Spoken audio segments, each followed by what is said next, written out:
RBI governor D Subba Rao ने कहा है कि बैंक बचत खाते पर ब्याज दर अपने मन मुताबिक तय कर सकेंगे। हालांकि इसके लिए रिजर्व बैंक ने 2 शर्तें रखी हैं। बैंक ने कहा है कि हर बैंक को 1 लाख रुपए तक निश्चित ब्याज दर सुनिश्चित करना होगा।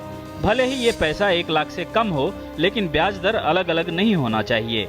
ब्याज दरों को बैंकों पर छोड़ने की दूसरी शर्त ये होगी कि अगर पैसा 1 लाख से ऊपर हुआ तो बैंक ब्याज की अलग अलग दरें रख सकता है, लेकिन अलग अलग ग्राहकों के लिए अलग अलग दरें नहीं हो सकती। औद्योगिक संगठनों ने आरबीआई के इस कदम का स्वागत किया है, लेकिन इन्हीं संगठनों ने रेपो रेट बढ़ाने को लेकर आरबीआई की कड़ी आलोचना की है।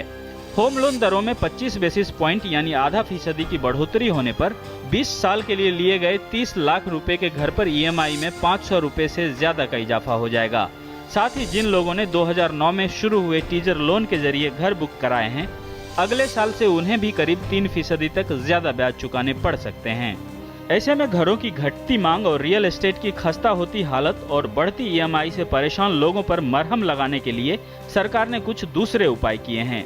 देश के सबसे बड़े बैंक एसबीआई ने होम लोन की समय सीमा को 10 साल और बढ़ा दिया है, जिसके बाद बैंक से मिलने वाला होम लोन 20 साल की जगह 30 साल के लिए मिल पाएगा। इसके साथ ही सरकार ने 15 लाख तक के होम लोन पर ब्याज में 1% सब्सिडी को मंजूरी दे दी है। अभी तक केवल 10 लाख तक के होम लोन में 1% की सब्सिडी मिलती है, लेकिन सरकार ने इसका दायरा बढ़ाकर 15 लाख रुपए कर दिया है। यानी कि 20 लाख तक के मकान पर 10 लाख रुपए होम लोन लेने पर 1% की सब्सिडी के बदले अब बैंक 25 लाख तक के मकान पर 15 लाख रुपए होम लोन लेने पर 1% सब्सिडी देंगे। इन छोटे मोटे उपायों से लोगों के घर का सपना सच करना संभव नहीं दिख रहा है। Rajiv Ranjan, News Express, Delhi.